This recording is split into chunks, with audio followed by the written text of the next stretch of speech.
Alright guys, આજનું જે આપણો નવો ટોપિક છે ઓબ્જેક્ટિવ્સ ઓફ ફાઇનાન્શિયલ મેનેજમેન્ટ.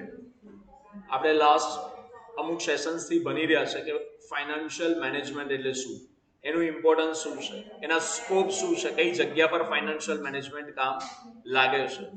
અત્યારે જે આપણે શીખવાનું છે એ છે ઓબ્જેક્ટિવ્સ. ઓબ્જેક્ટિવ્સમાં બહુ જ ડિટેલમાં અહીં આગળ ચર્ચા કરેલી છે કે ફાઇનાન્શિયલ મેનેજમેન્ટ કઈ રીતના આપણને ઉપયોગી થઈ શકે છે. બહુ ડિટેલમાં વાત છે, આપણે એક એક કરીને સમજતા જઈશું. A basic understanding of objectives of financial management would help us in appreciating how a finance manager makes his decision.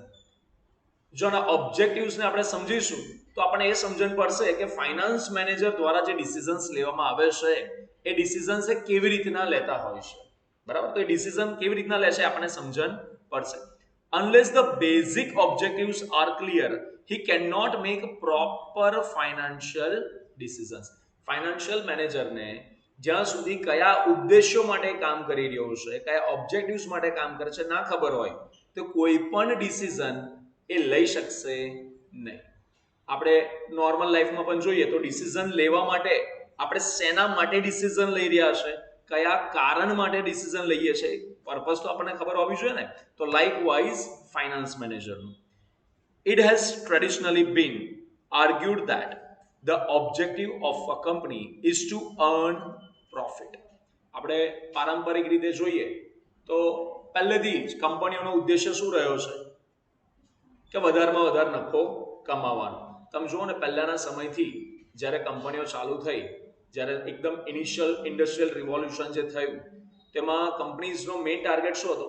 Profit મેક્સિમાઇઝેશન. પછી સમય જતા એ લોકોએ એમ્પ્લોઈઝને એઝ અ હ્યુમન તરીકે કન્સિડર કરીને અમુક ફેસિલિટીઝને બધું આપવાનું ચાલુ કર્યું. વધારે આગળ સમય જતા એમ્પ્લોઈઝને એક એસેટ તરીકે કન્સિડર કરવાનું ચાલુ કર્યું. અને એનાથી આગળ અત્યારે જે લેટેસ્ટ ટ્રેન્ડ ચાલી રહ્યો છે, એમ્પ્લોઈઝને એઝ અ પાર્ટનર તરીકે કન્સિડર કરવામાં આવે છે કે ભાઈ એમ્પ્લોઈઝ છે તો આપણું કંપની છે, એ રીતના એઝ અ પાર્ટનર તરીકે હવે એમની ગણતરી થાય છે. તો hence the objective of financial management is also profit maximization. અહીંયા ફાઇનાન્શિયલ મેનેજમેન્ટનો લક્ષ્ય પણ શું છે? Profit મેક્સિમાઇઝેશન. This implies that the finance manager has to make his decision in a manner that the profits are maximized. In short, finance મેનેજરે પણ એવા decisions લેવાના છે જેનાથી એનો પ્રોફિટ શું થઈ શકે? મેક્સિમાઇઝ થઈ શકે. Each alternative, therefore, it to be seen as to whether or not it gives maximum profit. દરેક અલ્ટરનેટિવ ફાઇનાન્સ મેનેજર જે પણ કંઈક ડિસિઝન લઈ રહ્યા છે, એમની પાસે ડિસિઝન લેવા માટે જે પણ કંઈક ઓપ્શન છે, અલ્ટરનેટિવ છે, એ બધા અલ્ટરનેટિવમાં શું ચેક કરશે? કયા ઓપ્શનથી કેટલો પ્રોફિટ થાય છે, કયા ઓપ્શનથી સૌથી વધારે પ્રોફિટ થાય છે, એ જે પ્રોફિટ સૌથી વધારે કરી આપતો હશે એને એ ઓપ્શનને સિલેક્ટ કરવાનું હોય છે. નેક્સ્ટ આગળ વાત કરીએ તો financial management is કન્સર્ન્ડ with raising of funds and use. જો આગળ બીજી વાત કરીએ તો ફાઇનાન્સ મેનેજર અને ફાઇનાન્સ મેનેજમેન્ટ બીજા કયા મુદ્દા સાથે કન્સર્ન છે? ફંડ રેઝ કરવાનું અને ફંડનો યુઝ કરવાનું. તો અહીંયા ખાલી આટલે સુધી સમજીએ તો આપણને બે મુદ્દા ધ્યાનમાં આવે. પહેલા જે મુદ્દામાં વાત કરી એમાં પ્રોફિટ મેક્સિમાઇઝેશનની વાત કરી, અને અહીંયા આગળ જે વાત થઈ રહી છે એ વેલ્થ મેનેજમેન્ટની વાત થઈ રહી છે. શેની વાત થઈ રહી છે? વેલ્થ મેનેજમેન્ટની. તો જો investment of funds, the funds are raised by the firm should be used in such a way that the earnings are maximized. શું વધારવાની વાત છે? earnings are maximized. અર્નિંગ વધારવાની વાત છે. This is the main aim of financial management. અચ્છા, કોના earning વધારવાની વાત છે? કોના અર્નિંગ વધારવાની વાત છે અહીંયા આગળ? કંપનીના માલિકો, શેર હોલ્ડર્સ, આ લોકો જે હોય એમના પ્રોફિટને, એમના અર્નિંગને વધારવાની વાત અહીંયા કરવામાં આવી રહી છે. The another aim of financial management is to maximize the wealth of shareholders. આઈ રહ્યો છે મુદ્દો એ કે ભાઈ બીજો આપણે જો લક્ષ્યની વાત કરીએ તો બીજો લક્ષ્યમાં શું આવશે? વેલ્થને મેક્સિમાઇઝ કરવાની વાત આવશે. પહેલા લક્ષ્યમાં શેની વાત આવી? પ્રોફિટ મેક્સિમાઇઝેશનની. બીજા લક્ષ્યમાં શેની વાત આવી રહી છે? Wealth મેક્સિમાઇઝેશનની. The wealth of the shareholders can be maximized by increasing the market share of the shares, market price of the shares. અત્યારે એક ઉદાહરણ તરીકે રિલાયન્સનો શેર 2500 રૂપિયા ભાવ ચાલતો હોય તો જે ફાઇનાન્સ મેનેજર હોય એ લોકોનું લક્ષ્ય શું હોય કે ભાઈ આ શેરની કિંમત વધીને 2600 થાય, 2700 થાય, 3000, 4000, બરાબર? આ રીતના એ લોકોનું લક્ષ્ય હોય. એ લોકોના ડિસિઝન્સ વેલ્થ મેક્સિમાઇઝેશનના સંદર્ભમાં કેવા રહેશે? જેનાથી શેરની પ્રાઇસ વધી શકે. ક્લિયર? તો જ્યાં આગળ શેરની પ્રાઇસ વધારવાના રિલેટેડ ડિસિઝન્સ જે હશે એ બધા કયા લક્ષ્યના હેઠળ આવશે? Wealth મેક્સિમાઇઝેશનના. If the benefits from the investment of the funds in asset is more than the cost, there shall be surplus and this will increase the market price of share. શું કહી રહ્યા છે કે આપણે જે પણ ઇન્વેસ્ટમેન્ટ કરી રહ્યા છે, investment of funds in asset, જે પણ એસેટ્સમાં આપણે ઇન્વેસ્ટમેન્ટ કરી રહ્યા છે, જો એ ઇન્વેસ્ટમેન્ટ એ કોસ્ટ કરતા વધારે હશે તો આપણને શું મળશે? સરપ્લસ મળશે. અને આ જે સરપ્લસ છે એ સરપ્લસથી શું થાય છે? માર્કેટમાં શેરની પ્રાઇસમાં વધારો થાય છે.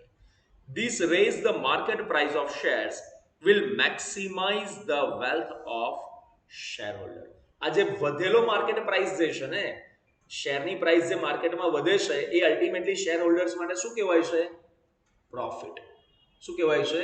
પ્રોફિટ કહેવાય. એક સિમ્પલ ઉદાહરણ સમજો ને. આજે તમે 100 રૂપિયાનો શેર ખરીદ્યો, બરાબર? કોઈ કારણોસર એ શેરની કિંમત 110 રૂપિયા થઈ તો 10 રૂપિયા તમારો શું કહેવાય? Profit. Higher the market price of the share, the greater will be the wealth of the shareholder. શું કહી રહ્યા છે? જેટલો માર્કેટ પ્રાઇસ શેર્સની વધારે હશે એટલી જ શેર હોલ્ડરની વેલ્થ પણ કેવી કહેવાશે? વધારે.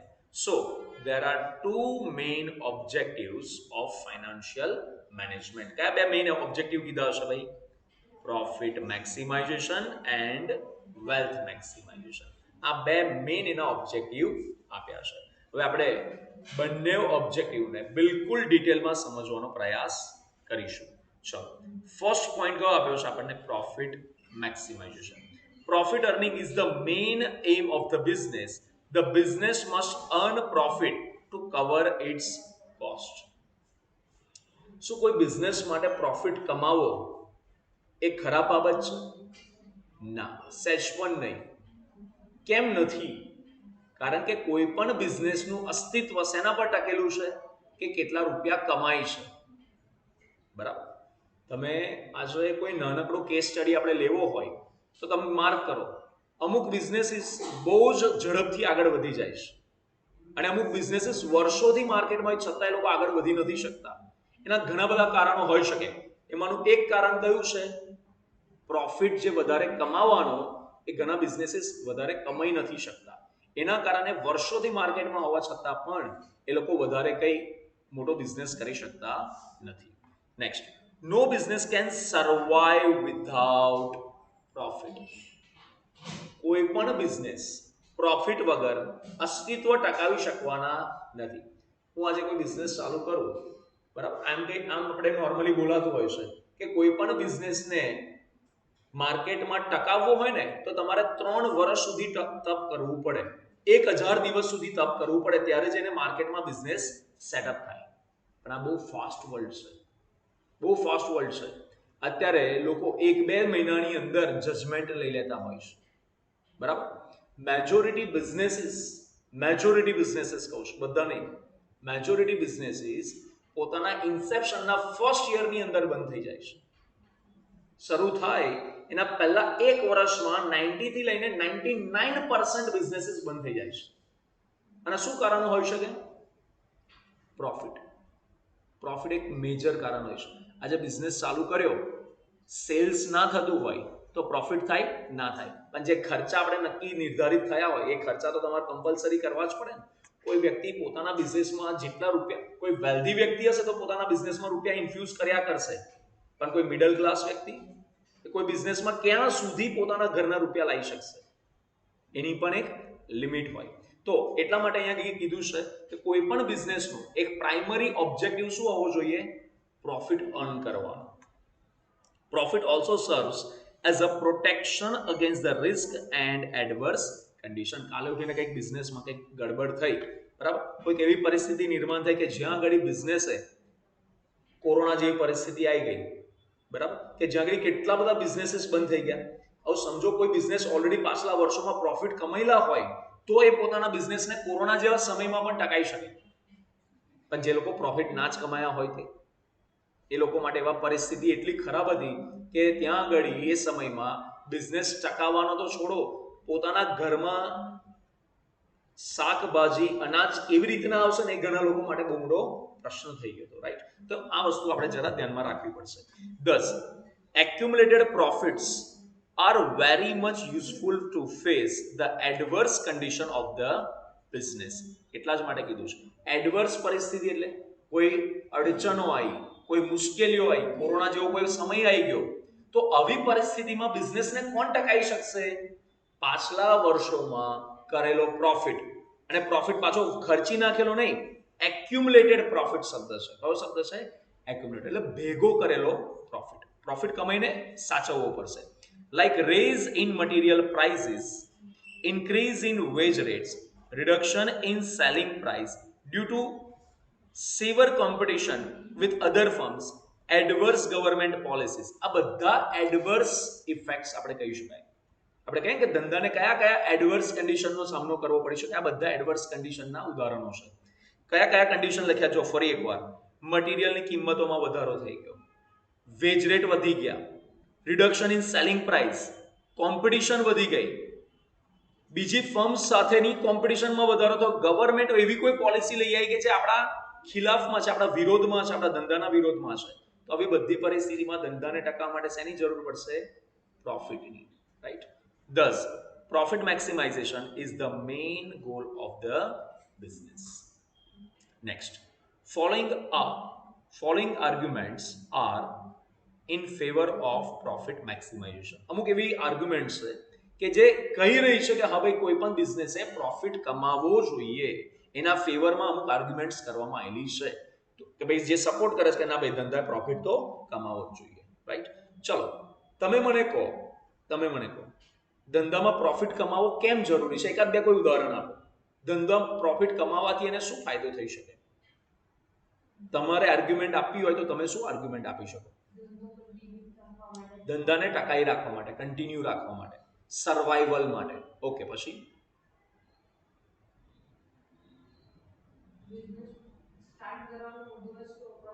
એક્ઝેક્ટલી. કોઈ પણ બિઝનેસ તમે ચાલુ કરો છો, કેમ કર્યો તો? સેવા આપવા માટે? નો. બિઝનેસ ક્યારે સેવાના ઉદ્દેશ્યથી નહીં થતો, અને જો સેવાનો ઉદ્દેશ્ય હોય પછી એને બિઝનેસ ના કહેવાય. અન્ડરસ્ટુડ? તો આ બહુ ઇમ્પોર્ટન્ટ મુદ્દો. સરસ. No business can survive without profit. So profit is essential for survival of any business. હમણાં તમે લોકો બોલ્યા શેના માટે? સર્વાઈવલ, ટકી રહેવા માટે. Profitability is a barometer for measuring efficiency of the management. આ એક માપદંડ છે. બેરોમીટર એટલે શું? એક પ્રકારનો માપદંડ છે કે મેનેજમેન્ટ કયા પ્રકારે ધંધો ચલાવી રહ્યા છે. મેનેજમેન્ટ બરાબર ધંધો ચલાવે પણ છે કે નહીં, મેનેજમેન્ટની ક્ષમતા કેટલી છે. જો કોઈ બિઝનેસ વધારે પ્રોફિટ કમાય છે ધેટ મીન્સ મેનેજમેન્ટ બહુ પાવરફુલ છે. પણ કોઈ જગ્યા પર પ્રોફિટ બરાબર ના કમાવા મળતું હોય તો ધેટ મીન્સ મેનેજમેન્ટમાં કંઈક હજી ઇમ્પ્રુવમેન્ટના ચાન્સીસ છે. And economic prosperity of the business. Management પણ જાણી શકીએ કે મેનેજમેન્ટ કેવું થઈ રહ્યું છે, અને ધંધાની આર્થિક સમૃદ્ધિ કેટલી થઈ શકે છે, કેવી છે, એને પણ આપણે જાણી શકાય. So it is justified on the grounds of rationality. એટલે વિવેકતાના આધારે આપણે એવું કહી શકાય કે ભાઈ કોઈ પણ બિઝનેસ માટે પ્રોફિટ કમાવો જરૂરી છે. Next, the business has to face some adverse conditions like recession, depression and severe competition etcetera. A business will survive under adverse conditions only if it has some past accumulated profits. જ્યારે adverse conditions ઊભી થાય ત્યારે business ક્યારે ટકી શકશે? જો પાસ્ટમાં profit કમાયેલા હોય અને પ્રોફિટને ભેગા કરેલા હોય તો જ. રિઝર્વ્સ એન્ડ રિટેન્ડ અર્નિંગ, રિઝર્વમાં રૂપિયા મૂકી રાખ્યા હોય. રિટેન્ડ અર્નિંગ એટલે જે અર્ન કર્યા હશે એને રૂપિયાને જાળવી રાખવા. રિટેન્ડ અર્નિંગનો શું મતલબ થાય? જાળવી રાખવા, કમાણીને, આવકને જાળવી રાખવી. Therefore, all firms will try to earn more and retain more when the business is favorable for their future use. એટલા જ માટે કોઈ પણ બિઝનેસ હોય એ લોકોએ શું કરવું જોઈએ? વધારે ને વધારે કમાવાનું, અને જેટલું વધારે કમાય એ વધારાનું જાળવી રાખવાનો એ લોકોએ પ્રયાસ કરવો જોઈએ. ચલો નેક્સ્ટ, ચોથા પોઈન્ટમાં શું કહી રહ્યા છે? Profit is the main source of finance for the expansion, growth and development of the business. તમારા બિઝનેસને એક્સપાન્ડ કરવો છે, ધંધાનું વિસ્તરણ કરવું છે, એક બ્રાન્ચમાંથી 2 બ્રાન્ચ કરવી, 4 બ્રાન્ચ કરવી, 10 બ્રાન્ચ કરવી છે, એક લોકેશનથી 4 લોકેશન પર ધંધો સેટઅપ કરવો છે, બરાબર? ગ્રોથ કરવો છે, સમૃદ્ધિ કરવી છે, વૃદ્ધિ કરવી છે, ડેવલપમેન્ટ કરવું છે. બધું ક્યારે શક્ય બને? રૂપિયા જોઈએ ને બધા માટે. રૂપિયા ક્યાંથી આવશે? ફાઇનાન્સનો મેઇન સોર્સ કોઈ પણ બિઝનેસ માટે કયો હોય? Profit. So every business will try to earn more and retain it for the future expansion, growth and development. Fifth point, profitability is essential for fulfilling social goals also. ઘણી વાર છે ને આપણને સમાજ સેવાનું બહુ ભૂત વળગે કે હું સમાજ માટે આ કરી દઉં, તે કરી દઉં, પણ પછી પાછો પ્રશ્ન આવે, યાર રૂપિયા તો છે નહીં. તો અહીંયા આગળ વાત શેની આવી? અગેન રૂપિયાની. તો સમાજના કામો પણ કરવા હોય, સમાજ સેવાના, સમાજના ગોલ્સ અચીવ કરવા હોય તો એના માટે પણ તમને શેની જરૂર પડે છે? રૂપિયાની, પ્રોફિટ્સની, રાઈટ? તો જો any a firm, any maximizing profit will reinvest the same and expand its business. કોઈ પણ ફર્મ જ્યારે પ્રોફિટ કમાશે તો ઘણી બધી ફર્મ શું કરે છે? એનું રીઇન્વેસ્ટમેન્ટ કરે છે. જે કમાયેલા રૂપિયા છે ને એનું ફરી પાછું શું કરે છે? પુનઃરોકાણ. એક શબ્દ આવેલો છે, પુનઃરોકાણ કરતા હોય છે. This will create job opportunities for people. So a firm, by maximizing profit, can satisfy the social responsibility and can also help in increasing economic welfare of the people. આપણે પ્રોફિટ કમાઈએ છીએ ને એનાથી આપણને તો ફાયદો થવાનો જ છે, પ્લસ જ્યારે આપણે ગ્રોથ કરીશું, એક્સપાન્ડ કરીશું, ત્યારે સમાજમાં ઘણા બધા લોકોને આપણે રોજગાર આપીશું કે નહીં આપીએ? હા કે ના? બરાબર. ઘણા બધા લોકો માટે જોબ ઓપોર્ચ્યુનિટીઝ ક્રિએટ કરીશું. આપણો બિઝનેસ એક્સપાન્ડ થશે તો કેટલાય લોકો, જે આપણા સપ્લાયરો હશે, આપણી સાથે જોડેલા જે લોકો હશે, એ લોકોનો પણ તો બિઝનેસ વધશે કે નહીં વધે? રાઈટ? તો આ રીતના જોવા જઈએ તો પ્રોફિટ કોઈ પણ બિઝનેસ માટે શું છે? મોસ્ટ એસેન્શિયલ બાબત છે. આગળ જઈએ. However, profit maximization objective has been criticized on following grounds. ઉપર જે 5 મુદ્દા જોયા ને એના ફેવરમાં આર્ગ્યુમેન્ટ્સ હતા. હવે જે આપણે મુદ્દાઓ જોવાના છે ને એ મુદ્દા શેના બેસિસ, એ શું સમજાવે છે આપણને? ના અગેન્સ્ટમાં. એ શું કહે છે? ભાઈ બહુ પ્રોફિટ નહીં કમાવાનો. અચ્છા, પ્રોફિટ કેટલો કમાવાનો? પ્રોફિટ કેટલો કમાવાનો? એના માટે એક શબ્દ તમે લોકોએ જોયેલો છે ઘણી જગ્યાએ. જ્યારે ચોપડા લખાણ ચાલુ થાય ને તો એની બાજુમાં ચોપડામાં જે પૂજાનું પાનું હોય છે ને ત્યાં આગળ શ્રી સવા લખવામાં આવે છે. સવા લખવામાં આવે છે. સવાનો મતલબ શું થાય? સવા એટલે શું પહેલા એ ખબર છે? ઓકે, 1.25. સવાનો મતલબ શું થાય? 1.25. આટલાથી ખબર પડશે. દોઢ એટલે શું? 1.5. અને પોણો એટલે? પોણો એટલે શું? પોણા એક એટલે શું? ચલો આ ઇન્ટરેસ્ટિંગ. પોણા એક એટલે શું? 0.75. જ્યારે હું બોલું પોણા 2 બોલું ને ત્યારે શું બને? 1.75. સમજ્યા ના સમજ્યા? અચ્છા, આ બધા થોડાક જૂના શબ્દો છે. આજની આપણી આ યંગ જનરેશનને ઘણા બધા આવા શબ્દો છે જે નથી ખબર હોતી. અચ્છા, તમે માર્કેટમાં જાઓ ને, માર્કેટમાં પોંછેર, પાસેર, આવા ઘણા બધા શબ્દો સાંભળવા મળે છે. બટ આપણે એટલા બધા બિઝી હોઈએ છીએ ને કે ક્યારે આપણે આને જાણવાનો પ્રયાસ નથી કરતા. સો આ તમને થોડું એક નાનકડું કામ સોંપું છું. માર્કેટમાં તમારે જવાનું અને માર્કેટમાં જે કોઈ તમારે કશું ખરીદવાનું નથી, just go there and observe. જ્યાં જ્યાં આવા શબ્દો તમને સંભળાય ને, નોટ ડાઉન કરો. અને તમારા ઘરમાં જે વડીલો હોય ને એમને ખબર જ હશે કે આનો મતલબ શું થાય. અને જો કદાચ તમે આઉટસ્પોકન હોવ તો જે બોલી રહ્યા છે એને જઈને પૂછી લો કે તમે પાસેર બોલ્યા એનો મતલબ શું થાય, આ તમે પોન્સેર બોલ્યા એનો મતલબ શું થાય, પૂછી લે. બરાબર. તમને એકાઉન્ટ લખવામાં બધી વસ્તુ ક્યારેય કામ લાગવાની છે નહીં, પણ just four knowledge. Let's see. The term profit is vague and it cannot be precisely defined. અચ્છા, પ્રોફિટ એટલે કયો પ્રોફિટ? પ્રોફિટ એટલે કયો પ્રોફિટ? શાર્ક ટેન્ક ઇન્ડિયા જોતા હોઈએ ને તો એ લોકો છે ને પેટ, ઇબીટા આ બધા શબ્દોનો ઉપયોગ કરે છે. બરાબર. તો આપણને પ્રશ્ન થાય કે સાહેબ તો એમને પૂછ્યું કે ભાઈ પ્રોફિટ એટલે કેટલો, તમારે કેટલો પ્રોફિટ થાય છે? તો ઘણી વાર બોલશે પેટ જે છે મારો આટલો થાય છે, ઇબીટા આટલો છે. તો ઘણી વાર આપણને પ્રશ્ન થાય કે આનો મતલબ પ્રોફિટ તો પ્રોફિટ જ હોય ને, આ ડિફરન્સ કેમ? તો જો એ સમજાવ્યું છે આમાં. It means different things for different people. ઘણા અલગ અલગ લોકો માટે પ્રોફિટની ડેફિનેશન કેવી હોય છે? અલગ અલગ. These are different connotations of profit. આની સાથેના જોડાયેલા કેટલાય બધા શબ્દો છે કે જે પ્રોફિટને દર્શાવે છે. કયા શબ્દો છે? જો profit may be operating profit, operating profit એક હોઈ શકે. એક profit before interest and tax હોઈ શકે. It may be profit before tax, ખાલી પ્રોફિટ બિફોર ટેક્સ પણ આવી શકે. એક આવે છે પ્રોફિટ આફ્ટર ટેક્સ. આ બે ત્રણ શબ્દ એવા છે જે તમે ઓલરેડી જાણો છો. ઇટ મે બી અર્નિંગ પર share. If profit maximization is taken to be the objective, the question arises which of this variant of profit should be should a firm try to maximize.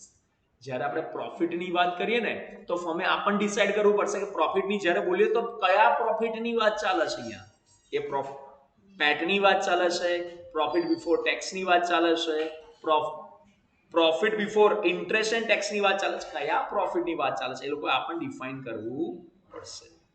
A loose expression like profit cannot form the basis of operational criteria for financial management. એ તો સાહેબ profit એટલે profit. Financial management તમે જ્યારે કરવા બેસો તો profit એટલે profit આ રીતની ડેફિનેશન તમે સ્વીકારી ના શકો. તમારે ત્યાં સ્પષ્ટીકરણ આપવું પડશે કે જ્યારે પ્રોફિટની વાત કરીએ તો કયો profit, profit after tax, profit before tax કે કયો ટેક્સની વાત ચાલે છે એ તમારે સ્પષ્ટીકરણ રાખવું પડશે. રાઈટ. નેક્સ્ટ સેકન્ડ પોઈન્ટમાં લખ્યું છે profit maximization criterion ignores the time value of money. Profit ક્રાઇટેરિયામાં એક વસ્તુને ઇગ્નોર કરવામાં આવે છે and that is time value of money. It ignores the fact that cash received today is more valuable than the same amount received after say 1 year or 2 years or 3 years. આજે 1 લાખ રૂપિયાની જે value છે શું 3 વર્ષ પછી તમને એ જ સામેવાળી party 1 lakh રૂપિયા આપવા તૈયાર થશે તો 1 લાખ રૂપિયાની વેલ્યુ શું સેમ રહેશે? ઇન્ફ્લેશન એનું કામ કરશે. અને આજે જે 1 લાખ રૂપિયાની વેલ્યુ છે ને, આજે 1 લાખ રૂપિયામાં આપણે જેટલું ખરીદી શકીએ છીએ ને શક્ય છે આવનારા 3 વર્ષ પછી, 1 વર્ષ પછી 1 લાખ રૂપિયામાં આપણે સેમ ક્વોન્ટિટીમાં વસ્તુ નહીં ખરીદી શકીએ. તો આ શું થયું? મનીની જે વેલ્યુ છે શું થઈ? ડેપ્રિશિએટ થઈ, ડિક્રીઝ થઈ. રાઈટ. તો અહીંયા ટાઈમ વેલ્યુને ઇગ્નોર કરવામાં આવે છે. while working out profitability of the project, bigger the better principle is adopted. અહીં ઘડી જ્યારે પ્રોફિટેબિલિટીની વાત આવે ને ત્યારે bigger the better, જેટલો વધારે પ્રોફિટ ને એટલો સારો આવું માનવામાં આવે. પણ કેટલો વધારે પ્રોફિટ સારો આ કોઈ સ્પષ્ટીકરણ હોતું નથી. In profit maximization, the decision is based on the total benefit received over the life of the assets and not when they are received. આગળ જ્યારે પ્રોફિટની બેનિફિટ્સની વાત કરવામાં આવે તો કોઈ એસેટમાંથી હોલ લાઈફ સ્પેનમાં કેટલો બેનિફિટ મળ્યો છે તેને કન્સિડર કરવામાં આવતો હોય છે, નહીં કે કોઈ ઇન્ડિવિજ્યુઅલ ટાઈમ પીરિયડમાં, કોઈ ઇન્ડિવિજ્યુઅલ સમયે. This is the main limitation of this criteria. This is explained in the following table. જો એક ઇન્ટરેસ્ટિંગ મુદ્દો સમજાવો. આપણી પાસે બે અલ્ટરનેટિવ છે. અલ્ટરનેટિવ એ અને અલ્ટરનેટિવ બી. તમે જોઈ શકો છો અહીંયા ઘડી ફર્સ્ટ યરમાં પહેલો જે અલ્ટરનેટિવ છે ને એમાં આપણે 50 લાખ કમાયા, પણ બીજા અલ્ટરનેટિવમાં કશું નથી કમાયા. સેકન્ડ યરમાં ફર્સ્ટ અલ્ટરનેટિવમાં 100 લાખ એટલે 1 કરોડ કમાયા. આગે સેમ એમાં બીમાં પણ 100 લાખ અને થર્ડ યરમાં 50 લાખ અને અહીંયા ઘડી 1 લાખ. હવે આપણે આમ જોવા જઈએ તો બંનેનું જે છેલ્લા ટોટલ છે ને ટોટલ કેવું છે? સેમ છે. બંનેમાં 3 વર્ષના અંતે અંક કેટલો આવે છે? 200. ટોટલ કેટલું થઈ રહ્યું છે? 200. તો અહીંયા ઘડી પ્રશ્ન એ થાય બેમાંથી કયો અલ્ટરનેટિવ સારો એ આપણે વિચારવું પડે. બરાબર? આ વિચારવાનો મુદ્દો છે. ને આ કોણ વિચારશે? Finance manager. આ ડિસિઝન લેવામાં મદદ કોણ કરશે? Financial management. રિક્વાયરમેન્ટને સમજવી પડશે કે આપણે કયા પ્રકારના અલ્ટરનેટિવને ચૂઝ કરવો જોઈએ. બીકોઝ તમે જો અલ્ટરનેટિવ એમાં શું થઈ રહ્યું છે? ઇનિશિયલ વર્ષમાં પહેલું જે વર્ષ છે એમાં પ્રોફિટ થાય છે. રિટર્ન ઓન ઇન્વેસ્ટમેન્ટ કેવું વધારે છે? કોના કરતા? અલ્ટરનેટિવ બી કરતા. પણ તમે પછીના વર્ષોમાં થર્ડ યરમાં જો, થર્ડ યરમાં શું પરિસ્થિતિ છે? અલ્ટરનેટિવ એમાં રિટર્ન ઓન ઇન્વેસ્ટમેન્ટ ઓછું છે પણ બીમાં ખ્યાલ આવે છે? આ વસ્તુ સમજવી પડશે આપણે. જો એનું એક્સપ્લેનેશન થોડું આપ્યું છે એ સમજીએ. The above table shows that total profit of alternative A and alternative B are same. બંને અલ્ટરનેટિવનો જે પ્રોફિટ છે ટોટલ પ્રોફિટ કેવો છે? સેમ છે. If profit maximization is the decision criterion for the investment in the asset, then both alternative would be ranked equally. શું કહી રહ્યા છે? કોઈ એસેટમાં ઇન્વેસ્ટમેન્ટ કરવું કે ના કરવું, કઈ એસેટમાં કરવું, બંનેની રેન્ક કેવી આવશે? ઇક્વલ. કારણ કે બંનેમાં પ્રોફિટ કેવો થઈ રહ્યો છે? Same. But return from both the alternative differ in one important aspect. ત્યાં ઇઝ વન ઇમ્પોર્ટન્ટ એસ્પેક્ટ એવું કરતો. શું કહેવા માંગે છે?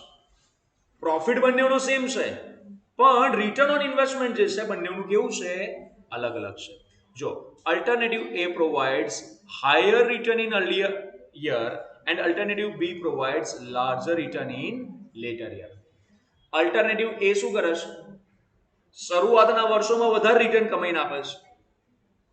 અલ્ટરનેટિવ B પછીના વર્ષોમાં વધારે રિટર્ન કમાઈને આપે છે. Out of two alternative A is better than alternative B. Alternative A કેવું છે? સારું છે. કોના કરતા? અલ્ટરનેટિવ B કરતા. હવે તમે મને કહો કેમ સારું છે? જસ્ટ અમને એક લોજિક સમજાવ્યું તમને. મને 1 લાખ રૂપિયા આજે મળે તો સારું કે 3 વર્ષ પછી 1 લાખ રૂપિયા મળે તો સારું? આજે મળે તો સારું. કેમ? કારણ કે આજથી 3 વર્ષ પછી એ જ 1 લાખની વેલ્યુ કેવી થઈ ગઈ હશે? ઓછી થઈ ગઈ હશે. એટલા માટે એ પોઈન્ટ ઓફ વ્યૂથી જો જોવા જઈએ તો તમે મને કહો અલ્ટરનેટિવ A સારો કે B સારો? Exactly. Very good. This is because dictum of financial planning, the earlier the better. અહીંયા ઘડી એક નિયમ શું કહી રહ્યો છે? ફાઇનાન્શિયલ પ્લાનિંગનો, ફાઇનાન્શિયલ મેનેજમેન્ટનો એક સિદ્ધાંત શું કહી રહ્યો છે? earlier is better. The benefit received earlier are more valuable than benefits received later. જેટલો વહેલો બેનિફિટ મળી જાય એટલું સારું. લાખ રૂપિયા મને આજે મળશે તો વધારે સારું. કોના કરતા? વર્ષ, 2 વર્ષ, 3 વર્ષ પછી મળે એના કરતા. The benefit received earlier are more valuable than benefits received later. The reason for superiority of benefits now over later lies in the fact that the former can be reinvested in the business to earn higher return. मतलब જે પહેલા રૂપિયા આપણે કમાયા છે ને આમાં બે benefit થશે ગાઈઝ. એક બેનિફિટ જો લાખ રૂપિયા મને આજે મળશે ને તો આ લાખ રૂપિયાનું ફરી રીઇન્વેસ્ટ કરીને આવનારા 3 વર્ષમાં એમાં પાછા કંઈક રૂપિયા જનરેટ કરી શકીશ. રાઈટ? તો આ એક બેનિફિટ. બીજું આજના લાખ રૂપિયાની વેલ્યુ કેવી છે? 3 વર્ષ પછી કરતા વધારે છે. બે બેનિફિટ થયા. 3 વર્ષ પછીમાં મને બે નુકસાન જઈ રહ્યા છે. કયા બે નુકસાન? એક તો 3 વર્ષ પછી એ લાખની વેલ્યુ ઓછી થઈ ગઈ હશે અને આ મને જે 3 વર્ષ સુધીમાં જે રીઇન્વેસ્ટમેન્ટ કરીને જે વધારાના બીજા કમાવા મળવાના હતા એ મળશે. This is referred as time value of money. અને આને શું કહેવામાં આવે છે? time value of money. Understood everyone? આગળ. The profit maximization criterion ignores the time value of money. It doesn't consider the importance of benefit received in different time period. અલગ અલગ સમયમાં જે બેનિફિટ રિસીવ થાય છે એને કન્સિડર કરતું નથી. And treats all benefits received in different years as equally valuable. અને બધાને શું કન્સિડર કરે છે? ઇક્વલી વેલ્યુએબલ કન્સિડર કરે છે. એક બહુ ફેમસ ઉદાહરણ છે, ન્યૂઝ ચેનલમાં પણ આ ન્યૂઝ આવેલા છે. કોઈ વ્યક્તિ હતો, એ વ્યક્તિના દાદાએ MRF ના શેર્સ ખરીદેલા હતા. આ વાત મેં તમને પહેલા કીધેલી છે. કંઈક 20,000 શેર ખરીદેલા હતા, કે 20,000 રૂપિયાના શેર હોય, એક્ઝેક્ટ મને નથી ખબર, પણ આવું જ કંઈક પરિસ્થિતિ હતી. એમને એમના સમયમાં શેર ખરીદ્યા હતા અને આજે એટલા જ શેર ખરીદવા જાય તો 300 કરોડ રૂપિયા ચૂકવવા પડે. તો આટલા વર્ષો દરમિયાન જે MRF ના શેરની કિંમતોમાં જે વધારો થયો, આને શું કહેવાય? Time value. આજે કોઈ એમ વિચાર્યું હોત કે ના, હું તો 20,000 રૂપિયા, ફોર એક્ઝામ્પલ 20,000 રૂપિયા હું તો મૂકી રાખું, MRF ના શેર ના ખરીદું, તો શું પરિસ્થિતિ થાય? એ અમાઉન્ટની આજે આટલા વર્ષો પછી 20,000 ની કોઈ વેલ્યુ વધે ખરી? આ વસ્તુ છે ટાઈમ વેલ્યુ, જે અહીં આગળ પ્રોફિટ મેક્સિમાઇઝેશનના કોન્સેપ્ટમાં ટાઈમ વેલ્યુને કન્સિડર કરવામાં આવતી નથી. આ રીતે This is true in actual practice, as benefit received in earlier years should be valued more than equivalent benefit received in later years. આ પ્રેક્ટિકલમાં પણ જોવા જઈએ તો અર્લિયર યર્સમાં જેટલો વધારે બેનિફિટ થાય એટલો વધારે સારું, કોના કરતા? પછીના વર્ષો કરતા. Next, third point. ત્રીજી ટીકા શું કરવામાં આવી છે? The profit maximization ignores uncertainty and risk. Profit maximization બે મુદ્દાને ઇગ્નોર કરે છે. કયા બે મુદ્દાને? કયા લખ્યા છે? Uncertainty and risk in earning profit. કે ભાઈ ભવિષ્યમાં, ઇન ફ્યુચર, ભવિષ્યમાં આપણે કેટલો પ્રોફિટ કમાઈશું, ભવિષ્યમાં કેટલી અનિશ્ચિતતાઓનો સામનો કરવો પડશે, પ્રોફિટ મેક્સિમાઇઝેશનમાં એ વસ્તુને ધ્યાનમાં લેવામાં આવતી નથી. An uncertain and fluctuating returns implies risk to the investor. જો કોઈ અનસર્ટેન એન્ડ ફ્લક્ચ્યુએટિંગ રિટર્ન્સ હશે તો કોઈ પણ ઇન્વેસ્ટર માટે શું બનાવશે? Risk. It can safely assumed that the investors are risk averters. Risk averters એટલે શું ને રિસ્ક ટેકર્સ એટલે શું? કોઈ પણ ઇન્વેસ્ટર્સ હોય ને એ પોતાના રિસ્કને ઓછામાં ઓછો મિનિમાઇઝ કરવાનો પ્રયાસ કરે. આજે તમે ઇન્વેસ્ટમેન્ટ કરો તો પહેલાં શું ચેક કરો? આજે બધાને 1-1 કરોડ રૂપિયા આલ દો તો પહેલાં તમે કીધું બધા ઇન્વેસ્ટમેન્ટ જ કરવાનું છે. પહેલાં તમે શું ચેક કરશો? મારા રૂપિયા ડૂબવા ના જોઈએ. શેર માર્કેટનું નહીં વિચારો, તમે શું વિચારશો? આ મારી પાસે જે રૂપિયા આવ્યા છે સેફ રહેવા જોઈએ. ગમે ત્યાં તમે ઇન્વેસ્ટ કરી શકો છો. Preference share, equity share, it doesn't matter.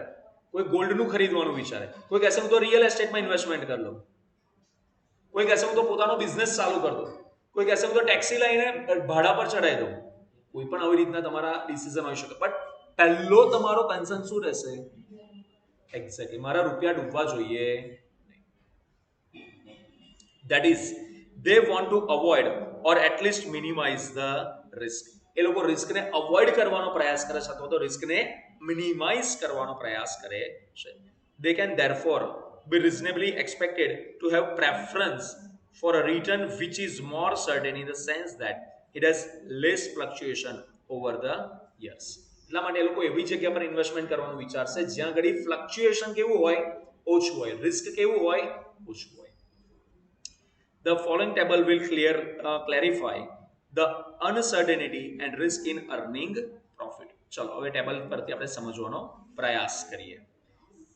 Guys, ખાલી આટલું ટેબલ જુઓ અને વિચારીને મને કહો, ઓપ્શન એ, અલ્ટરનેટિવ એ અને અલ્ટરનેટિવ બી, જો તમારે ઇન્વેસ્ટમેન્ટ કરવાનું હોય અને તમને આ પ્રમાણે રિટર્ન મળવાનું હોય તો તમે કઈ એમાં ઇન્વેસ્ટ કરવાનું વિચારશો, ચૂઝ કરશો? એમાં કે બીમાં? કેટલા સ્ટુડન્ટ્સ એ વાળા છે? હાથ ઊંચો કરો. ઓકે. કેટલા બી વાળા છે? ઓકે, શાબાશ. આનો મતલબ જો આ રીતની પરિસ્થિતિ હોય તો આને એવું બોલાય કે આપણે ડિસિઝન લેવામાં હજી અસક્ષમ છીએ. હજી આપણને સમજણ પડતી નથી કે આપણા માટે એ ઓપ્શન સારો છે કે બી ઓપ્શન સારો છે. બરાબર? અને આપણે સામાન્ય બુદ્ધિનો ઉપયોગ કરો. અને વિચારો, સાબુનો ઉપયોગ કરીને વિચારો. એ ઘણા બધાનો મનથી આન્સર શું નીકળી રહ્યો છે? એ. તો લેટ્સ સી કે એ ઓપ્શન સારો છે કે નહીં સારો. બરાબર, જોઈએ. Uncertainty about expected benefits. તો જો પહેલા વર્ષમાં તમને 9 લાખ મળી રહ્યા છે, બીજા વર્ષમાં તમને 10 લાખ મળે છે, ત્રીજા વર્ષમાં 11 લાખ મળે છે, 30 લાખ અહીંયા ટોટલ થઈ રહ્યું છે અને 30 લાખ અહીંયા ટોટલ થાય. પણ અહીંયા ડિફરન્સ શું છે? જો અહીંયા પહેલા વર્ષમાં કશું નહીં મળતું, બીજા વર્ષમાં 10, ત્રીજા વર્ષમાં. બરાબર, અમને એક કોન્સેપ્ટ આવ્યો હતો, અર્લિયર ઇઝ બેટર. જેટલો વધારે વહેલો પ્રોફિટ કમાવા મળશે એટલો વધારે સારો. અહીંયા એ નિયમ પણ લગાડી શકાય, એ પ્રમાણે વિચારો તોય બેનિફિટ થાય. અને બીજી રીતના વિચારો, અલ્ટરનેટિવ એમાં તમે જોઈ શકો છો રિટર્ન કેવું છે? કન્સિસ્ટન્ટ છે. કોના કરતા? બી કરતા. તો રિસ્ક ક્યાં આગળ ઓછું હશે? એમાં. જો it is clear from the above table that total return associated with the two alternative A and B are identical. બંનેમાં રિટર્ન તો સેમ જ 30 લાખ જ આવી રહ્યું છે in normal situation, but the range of variation is very wide in case of B. વધારે જે રિટર્નમાં જે વેરિએશન છે, વધારે વેરિએશન તમને ક્યાં જોવા મળે છે? અલ્ટરનેટિવ બી ની અંદર, while it is narrow in case of alternative A. Alternative A ની અંદર જે રિટર્ન છે એમાં બહુ વધારે ફ્લક્ચ્યુએશન નથી compared to B. To put it differently, the earning associated with alternative B are more uncertain as they fluctuate widely. ક્યારેક કશું પ્રોફિટ નથી મળતો, ઝીરો પ્રોફિટ, તો ક્યારેક 20 લાખ પ્રોફિટ, જ્યારે અલ્ટરનેટિવ એમાં કન્સિસ્ટન્ટ પ્રોફિટ આપણને મળી રહ્યો છે. Obviously, alternative A is better in terms of risk and uncertainty. The profit maximization criterion fails to reveal this. Profit maximization આ વસ્તુ સમજાવી શકતું નથી. એટલે આપણે જો વાત કરીએ કે ભાઈ પ્રોફિટ મેક્સિમાઇઝેશનની જે ટીકા કરવામાં આવી છે એ ટીકા 3 રીતના કરવામાં આવી. કયા 3 રીતના? ફટાફટ એકવાર એને યાદ કરી લઈએ. પહેલી ટીકા શું હતી કે પ્રોફિટ જે શબ્દ છે ને કેવો છે? વેગ છે. કારણ કે ક્લિયર કટ કયા પ્રોફિટની વાત છે, જો આનું સ્પષ્ટીકરણ ના હોય તો પ્રોફિટ બધા અલગ અલગ લોકો અલગ અલગ રીતના કન્સિડર કરી શકે. બીજા મુદ્દામાં કઈ વાત કરી હતી? પ્રોફિટ મેક્સિમાઇઝેશન જે છે એ વેલ્યુ ઓફ મનીના કોન્સેપ્ટને શું કરે છે? ઇગ્નોર કરી રહ્યું છે. અને હમણાં ત્રીજો કયો પોઈન્ટ આપણે સમજ્યા? Profit maximization ignores the uncertainty and risk. Okay, ચલો, આઈ હોપ કે અહીંયા સુધી બધાને ક્લિયર થઈ ગયો છે. આ તો તમારો પહેલો ટોપિક, પ્રોફિટ મેક્સિમાઇઝેશન. હવે જે બીજો ટોપિક ચાલુ થઈ રહ્યો છે એનું નામ છે વેલ્થ મેક્સિમાઇઝેશન.